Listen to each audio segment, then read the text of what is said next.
Vinisha Reddy, Functional Nutrition Clinic, control diabetes naturally with right nutrition.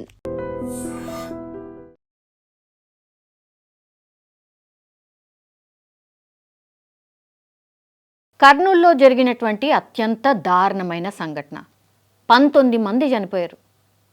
ఎంత దారుణం అంటే చాలామంది కూడా, అంటే తల్లి కూతురు అనుకోండి, లేకపోతే కూతురు సాఫ్ట్వేర్ ఇంజనీర్, ఆమె జాబ్ చేస్తోంది బెంగళూరుకి, జస్ట్ దివాళీ హాలిడేస్ అని చెప్పి వెళ్ళింది, వాళ్ళు చనిపోయారు. ఇట్లా అంటే 19 మందికి సంబంధించిన ఫ్యామిలీస్ పాపం ఏ తప్పు చేయకుండానే జస్ట్ ఆ బస్ ఎక్కినందుకు వాళ్ళు చనిపోయారు.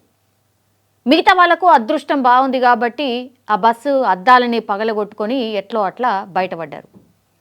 ఈడ మెయిన్ ఏం జరిగింది, ఇప్పుడు బైక్ని ఢీకొట్టింది కాబట్టి ఆ బైక్ మొత్తంగా కిందికి స్కిడ్ అయిపోయి ఆ బైక్ మొత్తం ఇరుక్కుపోయి ఆ బస్ కింద ఇరుక్కుపోయి ఈ కావేరీ బస్ కింద ఇరుక్కుపోయి చనిపోయిండు. బైక్ల మీద ప్రయాణం చేస్తున్నటువంటి వ్యక్తి చనిపోయిండు. అట్లాగే ఆ మంటలతోని పూర్తిగా బస్సు కాలిపోయింది. అందుకని 19 మంది చనిపోయినరు అనేది నిన్నటి వరకు కూడా మనకు తెలిసినటువంటి విషయం. ఇప్పుడు ఆ బైక్కి సంబంధించిన విజువల్ ఒకటి, ఆ పెట్రోల్ బంక్ బయటకు వెళ్ళి వస్తున్న విజువల్ ఒకటి మనకు స్పష్టంగా కనిపిస్తోంది. ఏందది, మంచిగా తాగున్నారు ఇద్దరు. ఒక అతని పేరు వచ్చేసి శివశంకర్, ఇంకో అతని పేరు వచ్చేసి ఎర్రిస్వామి. అసలు ఏంది అని అంటే ఆ బైక్కి అసలు హెడ్ లైటే లేదట. జస్ట్ మనము అంటే లెఫ్ట్ తీసుకుంటే లెఫ్ట్, రైట్ తీసుకుంటే రైట్ వెళ్ళాలనుకునే ఈ బ్లింక్ లైట్ ఏదైతే ఉంటుందో, సైడ్ లైట్ ఏదైతే ఉంటుందో, జస్ట్ దాన్ని ఆన్ చేసుకొని లెఫ్ట్ సైడ్ది లైట్ ఆన్ చేసుకొని ఆ బైక్ మీద పోతున్నారు. ఏది తాగి ఇద్దరు హైవే మీద పోతున్నారు. ఏమైంది, వీళ్ళిద్దరూ తాగిర్రు కాబట్టి ఆ లైట్ వెలుతురులో ఏమున్నది, అసలు అది వెలుతురు అంటారా, ఏమైపోయింది, ఢీ కొట్టినరు. మధ్యలో డివైడర్ని ఢీ కొట్టి పడేశారు. డ్రైవ్ చేస్తుందేమో శివశంకరు లెఫ్ట్లో పడిపోయిండు, బలంగా తలకి గాయమైంది, ఆల్మోస్ట్ అన్కాన్షియస్ అయిపోయిండు. ఇక ఒక రకంగా చెప్పాలంటే ఆయన స్పాట్లో చనిపోయినట్టున్నాడు. ఇంకొకతను ఎవరైతే ఇప్పుడు ఎర్రిస్వామి ఎవరైతే బతికున్నాడో అతను ఈ డివైడర్ పక్కన ఒక గడ్డిలాగా ఉన్నదట, దాని మీదకి ఎగిరి పడ్డాడు. దీంతో కొంత గాయాలతోని బయటపడ్డాడు. రాత్రి ఏమీ కనబడలే, చీకట్లో ఏం జరిగిందో ఏమీ తెలియదు. మెయిన్ రోడ్ మీద ఈ బైక్ మీద ప్రయాణం చేస్తున్న ఇద్దరు కూడా డివైడర్ని ఢీ కొట్టుకొని వాళ్ళే చనిపోయారు. అంటే మిస్టేక్ వాళ్ళదే. తాగి నడిపిన తర్వాత లైట్ వెలుతురు కూడా లేదు. దీంతో ఒకతను చనిపోయిండు, ఇంకొకతను బతికున్నాడు. ఈ బతికున్న అతను చెప్పిండు కాబట్టే నిజంగా చెప్పాలంటే కర్నూలు బస్ ఇన్సిడెంట్లో ఏం జరిగింది ఏంది అనేది తెలిసిందని నాకైతే అనిపిస్తున్నది. అసలు ఎర్రిస్వామి బతికే లేడనుకో, ఆ రోజు ఏం జరిగింది ఏంది అనేది తెలీదు. ఎందుకంటే నిన్నటి వరకు కూడా ఒకటే ప్రచారం, బస్సునట బైక్ ఢీకొట్టింది కాబట్టి ఈ యాక్సిడెంట్ జరిగింది, ఈ బస్సు బైక్ని ఢీకొట్టిన తర్వాతనే ఇప్పుడు ఈ శివశంకర్ ఎవరైతే చనిపోయిండో, ముందే చనిపోయిండు కానీ బస్ ఢీకొట్టిన తర్వాత చనిపోయిండు అని అనుకుంటున్నారు. అదే నిజమని అనుకున్నాం. ఇప్పుడు ఎర్రిస్వామి వచ్చి లేదు ఆ బైక్ మీద ఇద్దరం ఉన్నాము, అంటే సీసీ ఫుటేజ్లో కూడా కనిపిస్తుంది అనుకోండి, ఇద్దరు ఉన్నాము, ఒకతను ఆల్రెడీ డివైడర్ని ఢీకొట్టి చనిపోయిండు, ఇగో నేను బతుకున్నా, అసలు ఏం జరిగింది అంటే అని స్టోరీ అంతా చెప్పుకొచ్చిండు ఎర్రిస్వామి. ఆడ డివైడర్ని ఢీకొట్టిన తర్వాత మా ఫ్రెండ్ ఆల్రెడీ చనిపోయిన తర్వాత నేను అంటే నాకు గాయాలైనాయి, అసలు లేచి చూద్దాము అనే లోపలనే ఫ్రెండ్ దగ్గరికి పోయి చూసేసరికి ఆయన చనిపోయిండు, ఆల్మోస్ట్ చనిపోయిండనే అనుకోవచ్చు. కానీ ఈ బైక్ ఏదైతే ఉందో మధ్యలో రోడ్డు మధ్యలో ఉన్నది, అంటే అటు ఇటు వెహికల్స్ అన్నీ పోతూ ఉన్నాయి, ఆ రోడ్డు మధ్యలో ఉన్నది కాబట్టి లైట్లల్లో ఏమి కనిపించదు, బండి కలర్ కూడా బ్లాక్ ఉన్నది కాబట్టి ఆ బైక్ని పక్కకు లాగేద్దాము అని నేను ప్రయత్నం చేసిన. కానీ అప్పటికే మనకు తెలుసు కదా ట్రావెల్స్ బస్సు ఎట్లా ఏ స్పీడ్లో పోతాయో, 100, 110, 120 ఈ స్పీడ్లో బస్సెస్ అన్నీ పోతాయి మనకు తెలుసు. అదే స్పీడ్లో ఈ బస్సులన్నీ ఒక రేంజ్లో పోతున్నాయి. ఈ యాక్సిడెంట్ జరిగిన టైంలో కూడా కారు పోయిందట, తర్వాత 3 ట్రావెల్స్ బస్సులే పోయినాయట. కానీ వాళ్ళు వెళ్ళేటప్పుడు ఆ బైక్ని గమనించిండ్రు, ఆ మిగతా ట్రావెల్స్కి బస్కి సంబంధించిన డ్రైవర్లు గమనించిండ్రు, పక్కకెళ్ళి ఆ బైక్ని తప్పించుకొని వాళ్ళు వెళ్ళిపోయినరు.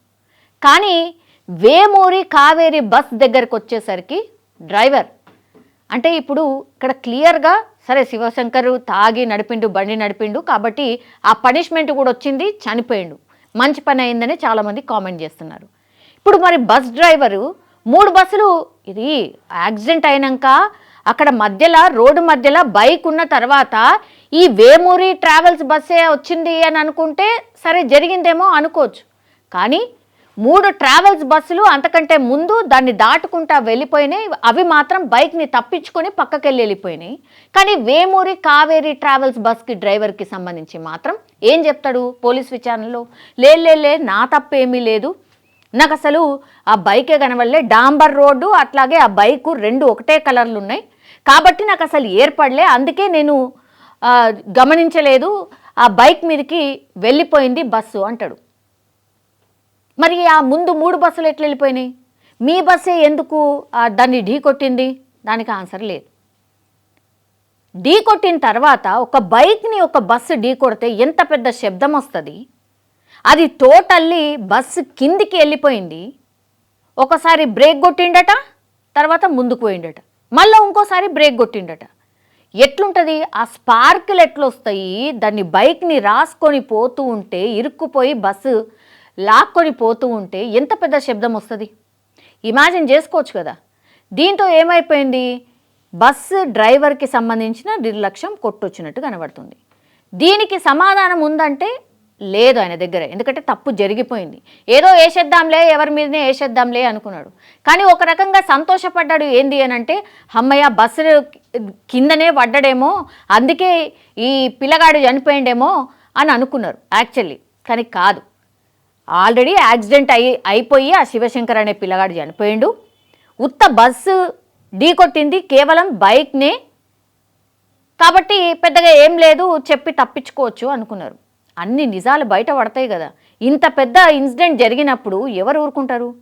ఇప్పుడు ఏమైపోయింది, చనిపోయిండు శివశంకర్. కానీ ఇప్పుడు ఎర్రిస్వామి అట్లాగే ఈ కేసుని డీల్ చేస్తున్న పోలీసులందరూ ఈ కేసుకి సంబంధించిన ఒక్కొక్కటి ట్విస్ట్ అన్నీ ఛేదిస్తూ పోతూ ఉంటే ఇప్పుడు శివశంకర్ మిస్టేక్ చేసినాడు, చనిపోయిన ఆయన మీద ఇప్పుడు కేసు నమోదైంది. ఐ డోంట్ నో చనిపోయిన వాళ్ళ మీద కేసు ఎట్లా నమోదైందో నాకు తెలియదు. కానీ పోలీసులు ఏం సెక్షన్లు పెట్టిండ్రంటే 281, 125 ఆఫ్ A, 106 ఆఫ్ 1 సెక్షన్ కింద ఇప్పుడు శివశంకర్ ఎవరైతే చనిపోయిండో ఆయన మీద కేసు నమోదైంది. ఏది ఈ ఎర్రిస్వామి బతుకున్న ఎర్రిస్వామి చెప్పిన స్టేట్మెంట్ ప్రకారంగా. ఇది ఇప్పుడు కేసులో ట్విస్ట్. ఇంకోటి ఏంది, ఇప్పుడు ఆ బస్కి సంబంధించిన ట్రావెల్ యాజమాన్యం అట్లాగే డ్రైవర్ మీద కూడా కేసు నమోదైంది. A1గా ఇప్పుడు ఈ కావేరీ ట్రావెల్స్ బస్ నడిపినటువంటి డ్రైవర్ మీద కేసు A1, అట్లాగే యాజమాన్యం A2. అన్ని కేసులు నమోదైనాయి.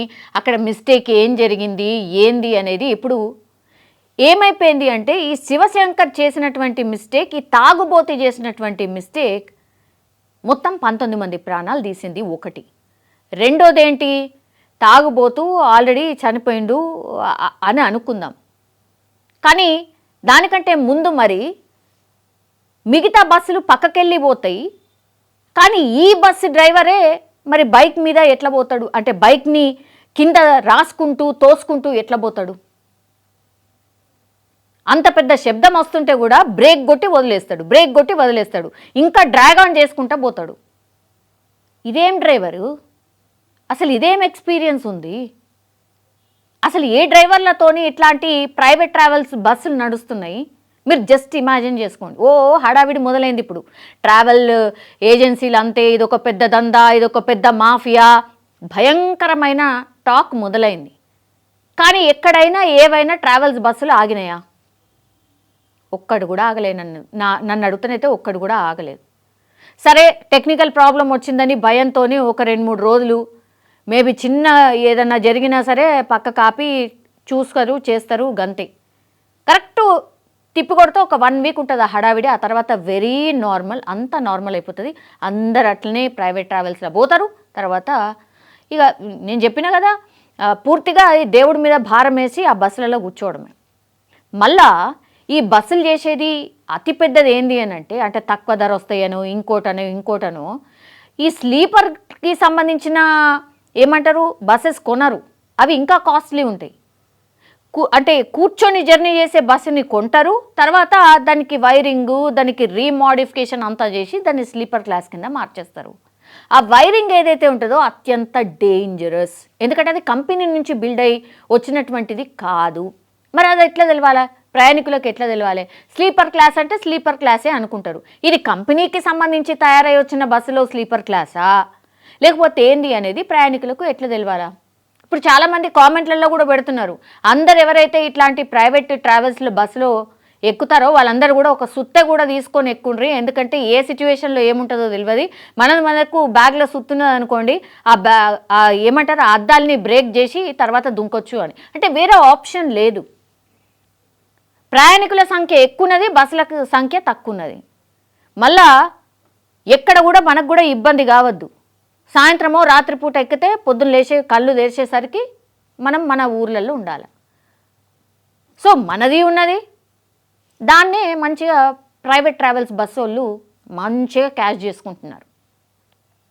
అన్ని చోట్ల ఇట్లా ఉంది అని అంటే మరి గవర్నమెంట్కి సంబంధించిన కొన్ని ప్లేసెస్లలో, ఇప్పుడు కర్ణాటకకు సంబంధించిన ఒక బస్సు ఉంది ఐరావత్ అని, అద్భుతంగా ఉంటుంది బస్. అందులో ఎక్కితే సేఫ్టీయే కాదు, ఈ గవర్నమెంట్కి సంబంధించిన బస్సెస్ ఏవైతే ఉంటాయో వాటన్నిట్లా 75 or 80 స్పీడ్కి లాక్ చేసి పడేస్తారు. నువ్వు ఎంతగానం దొక్కినా అది పోదు ముందటికి. ఇప్పుడు ఈ ప్రైవేట్ ట్రావెల్ బస్ వాళ్ళకి అసలు ఎవరిదన్నా అదుపు ఏమన్నా ఉంటుందా? టార్గెట్ నువ్వు ఈ టైం వరకు వెళ్ళిపోవాలి, మన ప్యాసింజర్లు అందరూ కూడా ఆ టైం వరకు వెళ్ళాలనుకుంటారు కాబట్టి మనం ఆ టైంకి పెట్టాలి. మళ్ళీ ఆ తర్వాత మళ్ళీ నువ్వు కొద్దిసేపు రెస్ట్ తీసుకుంటావో లేదో మళ్ళీ బ్యాక్ వచ్చేయాలి, ఎందుకంటే మళ్ళీ నువ్వు రాత్రిపూట మళ్ళీ అటు పోవాలి. ఇది వాళ్ళకున్నటువంటి టార్గెట్స్. ఎందుకు పని చేయాలంటే మంచిగా ఎక్స్ట్రా మనీ ఇస్తాం రా బాయ్, ఇగో నీకు ఇట్లా ఇస్తాము అని చెప్పిస్తారు, అంతే సింపుల్. ఎవరి పర్యవేక్షణ ఉంది, ఎవరు చూస్తున్నారు? ప్రైవేట్ ట్రావెల్స్ బస్సులో అసలు ఏం జరుగుతుంది ఏంది అనేది ఎవరికి తెలుసు? సరే తెలిసినా కూడా పెద్దగా ఏం చేసేది ఏం లేదు కదా. ఏముంటుంది, ఇట్లాంటి ఇన్సిడెంట్లు జరిగినప్పుడు అడపదడప కొంచెం హడావిడి చేసి ఏదో చేస్తున్నట్టుగా చేసి ఆ తర్వాత అంతా నార్మల్. ఎన్ని ట్రావెల్స్ బస్సులు ఉన్నాయి, ఎంత ఫిట్నెస్గా ఉన్నాయి బస్సెస్, ఎంత సేఫ్టీ డ్రైవర్స్ ఉన్నారు, ఇద్దరు ఏ టైంకి మారుతున్నారు, ఎంత అద్భుతంగా డ్రైవ్ చేస్తున్నారు, అసలు ఇవన్నీ ఎవరైనా పట్టించుకుంటున్నారా? నన్ను అడుగుతా అసలు ఎవ్వరు కూడా పట్టించుకునేది లేదు. గంతే, దేవుణ్ణి నమ్ముకోవాలా పోవాలా. కానీ ఒక్కటి మాత్రం నిజం, ఇక్కడ మీరు సరే మీ గమ్యస్థానాలకు చేరుకోవాలా, పిల్లలతో పోతారు, ఇంకా వేరే చాలా రీజన్స్ ఉంటాయి. కానీ ఈ ప్రైవేట్ ట్రావెల్స్ బస్సు పోయే టైము, అట్లాగే మన గవర్నమెంట్ బస్సెస్ పోయే టైం ఏదైనా చూస్తే అటు ఇటుగా అర్ధగంట నుంచి గంట డిఫరెన్స్ మాత్రమే ఉంటుంది. దయచేసి ఈ పాయింట్ని అండర్లైన్ చేసుకోండి, నోట్ చేసుకోర్రి. ఆ స్పీడ్ని లాక్ చేసి ఉంటారు, ఎంతగానో స్పీడ్ పోవాలన్నా పోరు.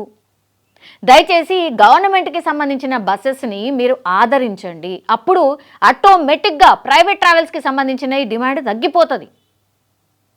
ఏమైతే ఒక బస్కి అయింది కదా ఇక అన్నిటికీ అట్లనే అవుతుందా అనుకుంటే మాత్రం అంతే. ఎప్పుడు ఎవరికి ఏం జరుగుతుందో ఎవరికి తెలియదు.